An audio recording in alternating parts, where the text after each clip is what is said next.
Hey there folks, Tim Slade here, and welcome back to the ATD Ask a Trainer video series. In today's episode, my special guest Brian Washburn and I are answering your questions about designing blended learning. So stick around.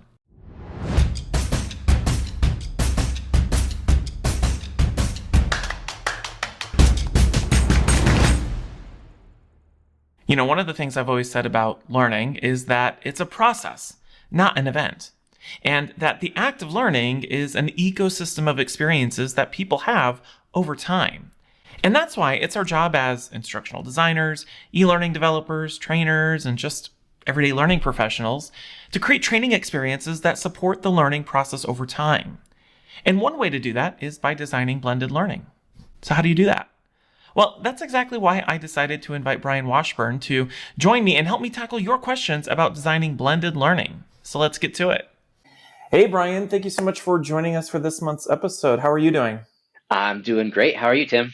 I'm doing fantastic. So as I mentioned, in the introduction a moment ago, blended learning, one of the things I've always believed, like I said, is that learning is a process. It's not an event. Mm-hmm. And one of the ways we can do that is through blended learning. And I'm so happy to have you here because I know you just put out a book on sort of designing blended learning. What's your formula? But before we talk a little bit about that, before we get into some of the questions we have, take a moment to introduce yourself and tell everybody a little bit about, who you are and what you do. Yeah. Well, first of all, thank you so much for having me. I'm Brian Washburn. I am the co-founder and CEO of a company called Endurance Learning. And what we do is we'll put together learning programs for organizations. So it can be in-person or virtual or e-learning. And then we also have a software tool called Soapbox, which helps people to put together training programs, instructor-led training programs a little bit faster, get people about 50 or 60% of the way there before they start putting their own content. So it gives them activities and things like that. So that's a little bit about what we do. As you mentioned, I also have a book that ATD Press put out in June called "What's Your Formula?" Mm-hmm. And I'm just an all-around training nerd as well. So, I like to hang in the training circles on LinkedIn and Twitter. Good, awesome, yeah. Well, great. Well, we have some awesome questions about designing blended learning and how to go about designing it. So you're ready to help me tackle some questions? Let's do it. Cool. All right. So our first question comes from Karthik Richard. Hey, Karthik. Karthik wants to know, what are some of the common challenges when designing blended learning and how do you get around these? This is an interesting question because I think, I don't know if this has been true for you, Brian, but one of the things I've seen a lot of folks get stuck into this idea that when you're designing a training program, it's this binary choice between one thing or another. Like it's either e-learning or instructor-led training or a job aid or how-to video. And my response is always like, why does it have to be one thing or another? So I don't know. What are your thoughts? That's, I think, a common challenge a lot of people have, but what are your thoughts on that? Yeah, I totally agree. And I think that in order to have this conversation, the first thing we want to do is define what is blended learning, right? And absolutely. So the idea because it can mean lots of different things to lots of different people. I've been to different conference sessions about blended learning and people use it in different ways. And so for the purposes of this discussion, whether or not people agree with this definition, just for the purposes of the discussion so that we're talking about the same thing, I consider blended learning anytime that you are combining more than one delivery method as part of a learning experience. And so it can be, e-learning or a video in advance of a in-person session, or you can use the college model, which is, doing some online asynchronous work and maybe some discussion forums and reading a book, and then you're attending class. So that's what I think that's what we'll talk about when we're talking about blended learning here. I agree. But getting to the question, in terms of the challenges, I think it goes back to what you were saying. When we in kind of the learning and development space think of learning, it should be a process and not an event. Mm-hmm. Now, I think that oftentimes if you want to incorporate a blended approach to something, your expectations might not be in sync with the learner's expectations, because I think traditionally people have just thought, let me go to the training, whether it's in person or webinar, or let me take the course online, let me check that off, get something out of it, awesome, and then let me get back to my desk. And I think that one of the biggest problems is that incongruity with expectations. And so when we design something that is blended, we're adding a level of complexity on a number of different levels. Mm-hmm. And so what we have is learner expectations that need to be set. Hey, this is going to be a thing where we need to do some work in advance. Getting people to do pre-work is always difficult. Yeah. Then we're going to have the learning event, and then we're going to give job aids or whatever it might be afterwards. And so in order to get that certificate of completion, and this is one of those things that sometimes people look for or need to show Mm-hmm. that they've completed an experience. In order to get that certificate of completion, sometimes we'll hold it until they've done everything that they need to do, Sure. including reporting back in terms of how have they been using something on the job. The Yep. other challenge with blended learning is from a design perspective. Anytime you're doing more than one kind of modality or more than one delivery method, you might not be an expert in that, right? So people who Mm-hmm. do instructor-led training aren't necessarily experts in e-learning design, and vice versa. Or people who are doing some sort of learning event may not always think about, oh, why don't we have a job aid for people to Right. be able to use afterwards? And so being able to figure out what are all those different elements that you want to put together can also lead to that level of complexity, which can be a challenge. Yeah, I totally agree. And I think to your point, I've never thought about it from the learner standpoint, learner expectations. I think of it same thing, but from a stakeholder standpoint, like the expectations we have to set with them that one course we're going to create is not going to solve their issue. It's going to take Hmm. time. I remember, and also helping them understand how each modality you might be creating supports one another. I remember Yep. I had one stakeholder when we would design, a multi-modality blended learning approach. She would review, the first item that we created. And if it were supposed to, have topics A, B, and C covered, she'd look at it and go, well, it has topic A, but not B and C. And then she would look at the second item and go, well, it has item B, but not A and C. And then the third one, she'd look at, go, oh, it has topic C, but not A and B. And then, and she wasn't looking at it holistically, right? Hmm. And so I think part of it, to your point, with learner expectations is also stakeholder expectations to help them see the bigger picture and Yep. help them understand that, yes, training is an event, but learning is a process, right? Exactly. Exactly. Yeah. Yeah. And that Good. training can be one piece of it, right? But it's not Right. the Yes. whole experience. Yeah. And that maybe part of that blended learning experience is, or are those stakeholders or those leaders participating in that Hmm. process with Yep. coaching and feedback Yep. and realigning expectations. It's not just all training, right? Absolutely. Yeah. Very good. All right. Thank you, Karthik. Hopefully that answers your question. All right. Our next question comes from Laura Faria. I apologize if I mispronounced your last name, Laura. Laura wants to know, when is blended learning most effective and when should it be avoided? That's a great question because I think sometimes people create blended learning, like they overcompensate when they're trying to accomplish something simple, and Hmm. and they create something more complex that's beyond fit for function for what you're trying to achieve. So what are your thoughts on that, Brian? Yeah, and you sent me the questions in advance, right? So Yeah. as I was doing a little bit of research on this, I was reminded of an article that Will Thalheimer published called "Does E-Learning Work?" Mm, And I love Will Thalheimer stuff. He takes a look at all sorts of research, all sorts of academic stuff. He'll synthesize it and then he puts it into language that we can understand, which sure. I really appreciate, Yeah. having somebody like that in our space. And his article talks about the idea that when it takes a look at a bunch of different studies, so it's a meta-analysis of all these different studies, and it basically one of the conclusions came out that that e-learning can be more effective than instructor-led training, and yet blended learning is more effective than either Mm, e-learning alone or sure. instructor-led alone. Now he had a lot of different. I mean, you have to take a look at the report if you want to Sure. get Yeah, the full absolutely. thing, right? And there's always exceptions to this. But the idea, and going back to Laura's question, when is blended learning most effective? It's always more effective according to this study, right? And there's reasons for it, and part of that is because when you're blending different delivery methods, oftentimes you're spacing the learning. And so the research behind spacing your learning means that people will retain it longer. And if Yep. you can't retain it, then you can't apply it. And that's the ultimate goal for learning programs, is that people can change something or do something new or differently or better. And so if you can't remember what you learned, then it's tough to do things new or differently better. And so I think that the short answer to that is that it's almost always a better, according to the research, a better, more effective way to deliver training. Now, there's a couple of times that I can think you Hmm. might want to avoid it. One would be maybe in an emergency situation, right? You don't have time Sure. to put together and do really good design. One example that I had, as I was talking about this recently with somebody else, like, is training ever an emergency?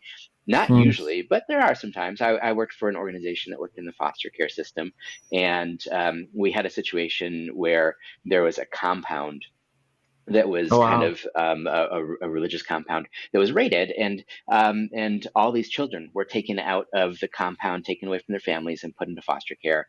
And Hmm. I had a day to put together a webinar to educate the professionals that would go in and start to into the foster care system and start to work with these children in terms of what the professionals needed to know about the children and about the context that they were coming from, so they could actually engage Sure. with the children.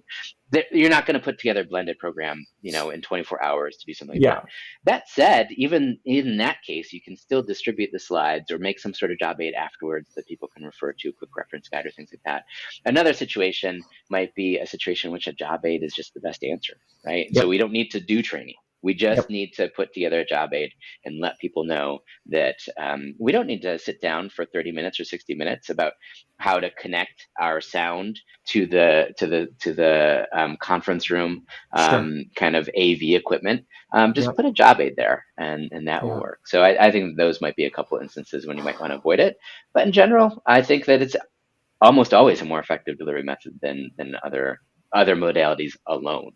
Yeah, I totally agree. And I think it ultimately comes down to being super intentional about why you're designing anything the way you're designing it. I mean, I oftentimes think, you know, going back to the conversation about is e-learning more effective, when you really ask yourself, like, why are you even developing e-learning? A lot of times, and not to say that this is right or wrong, it's always contextual, but a lot of times the reasons we develop e-learning has nothing to do with benefiting the learner. It benefits Hmm. the organization because you can Yep. create it once, deliver it multiple times to Yep. multiple people in multiple locations.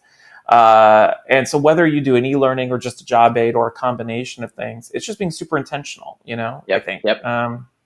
And also like knowing your audience, what level of expertise, like, if you're teaching a bunch of subject matter experts some additional information about their area of expertise, maybe they don't need a full-blown training. Correct. Maybe they Yep. just need some, a resource or something. Yeah. Yeah. Or new research or whatever. Yeah. Right. Absolutely. Exactly. Very good. All right, Laura, hopefully that answers your question. All right, our third and final question comes from Monique Babin. Hi, Monique.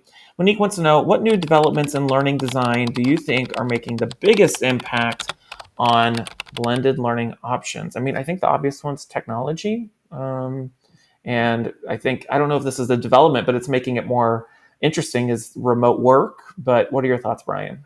Yeah, I wish I had a cooler answer for this, because Yeah. I think that there are some really cool technologies out there. Our friends Betty Yeah, Danowitz and Destry Hildenbrand are always talking about augmented reality or virtual reality. I haven't played too much in that world. One of the areas where I think over the past year and a half that has really changed is the feature set that is available in virtual learning platforms. sure. When the pandemic hit, and everybody had to go almost overnight from doing lots of stuff in person to everything had to be virtual. Hmm. I think that at the time, you had Zoom that had certain features, breakout rooms and polling and things like that. You had Microsoft Teams that lots of people were using that didn't have breakout rooms, that didn't have lots of other features. I don't even know if you could do polling, a year and a half ago with Microsoft Teams. Sure. Now, I think that a lot of the different platforms are now very similar. They've realized this is where everybody's going. And so a year and a half ago, if you were to take a look at blended learning solutions when people were just trying to go virtual, I think it Hmm. was a disaster. Because people were trying to do in-person delivery using Zoom or using Teams or using Adobe Connect or whatever they had. Yeah. And I think that people were very uncomfortable with what was what they were being asked to do. People didn't necessarily know, both in terms of delivery and also being on the receiving end of that, while you're also trying to homeschool your kids that are at home and things like that. I think that one of the biggest, most ubiquitous changes over the past year and a half has been kind of the leveling of the playing field. Doesn't matter what virtual platform you have now, and I think that people are more comfortable both on the receiving end of the learning as well as the design and delivery of virtual learning to make that a little bit more engaging. Now, going back to this question about what new developments in learning design are making the biggest impact on blended learning, I wish I had a cooler answer, but I think a lot of it goes back to the fundamentals, and making sure that when you have to design something, that you are making sure that you're giving people an opportunity for realistic practice, that you Mm-hmm. are giving people realistic context in which they can explore. I mentioned that research from Will Thalheimer a little bit ago, and that was one of his conclusions. E-learning is more effective than in-person if, or Mm-hmm. because it gives you an opportunity to do some realistic simulations that you might not be able to do in person. Sure. But if in person you're doing that, then you also get kind of the same effect in terms of the effectiveness of that delivery. But with blended learning, I think maybe one of the biggest developments is just there's more and more research that's out there that says this is how it can be done. There's a book called Make It Stick, which Mm-hmm. also talks about the idea of a couple of different concepts, both that space learning, and then they have a term called interleaving, which is basically bringing in old stuff that you learned uh, in a previous session and reminding you of it in a new session and maybe in a new context. So Yeah. I think there's lots of stuff out there that we can be reading, researching, and absorbing in order to make our design even better today than it was a year ago. Yeah, I totally agree with that. I mean, the only thing I think I can add to that is I think I've seen, and I think it's been promoted more through the pandemic and people working in these new and different ways is embracing not only what already exists online for Hmm. learning Yep. opportunities, but allowing people to use their own devices. I remember speaking to somebody, and they're an instructional designer at a major retailer. And I used to work in retail, and it used to be a big no-no for employees to have their own cell phones and devices. And they decided to embrace it and allow their learners, their retail employees, to access learning content from their own device. And I think then that expands into, I remember I used to work in an organization. We would get asked, like, "Can you create some training on Microsoft Excel?" And my response was always like, "Why are we doing this? There's anything that they need, they can go, they get self service on, but Yep. they couldn't because they didn't have access to like YouTube. So we're like, let's just get them access to YouTube and let them, like, if they have a question, they can just Google it, or we can curate maybe a playlist of items for them." Because they were already kind of doing that on their phone, even though they weren't supposed to. So let's just embrace what's already really happening. Yep. So I think that's been a change, and maybe more adopted since the pandemic. I would say for Yep. sure. So Yep, I think that's spot on in terms of people being able to use their own devices, and also having to design for right. a variety of devices. And because you have to design for a variety of devices, there are some cool tools out there that people that I know that my team is using now, where you can kind of use one tool online Hmm. to see what something would look like either in iOS Yep. or in Google platform or whatever it might be, and that's also kind of so there are I think there's lots of other technologies out there that make it's just making stuff easier in Yep. order to make sure that we have good learning. I agree. Well, good. Well, thank you for that question, Monique, and hopefully that answers your question. All right. Thank you so much, Brian, for joining us. For everyone out there, if you haven't done so already, make sure to check out Brian's book, What's Your Formula? And we'll put the link down below. But, Brian, if people want to follow you, connect with you, where can they find you? Yeah, you can find me on LinkedIn. Please do connect with me on LinkedIn. That's my preferred method of connecting with people. I'm also on Twitter at FlipChartGuy, and on Mondays and Thursdays there is a blog post that comes out from me or somebody from my team at trainlikeachampion.blog. Awesome. Thank you so much, Brian. All right, thanks, Tim. All right. I think that's all we have time for today. Of course, I want to thank Brian for joining me to help me tackle those awesome questions. And as always, a big thanks to everyone who submitted a question for this month's episode. If you happen to be watching this on YouTube and you want to get alerted the next time we publish our next episode of ATD Ask a Trainer, make sure to click that subscribe button below. And of course, make sure to check out the ATD Ask a Trainer advice column by clicking on the link in the description. My name is Tim Slade, and until next time, I'll see you around.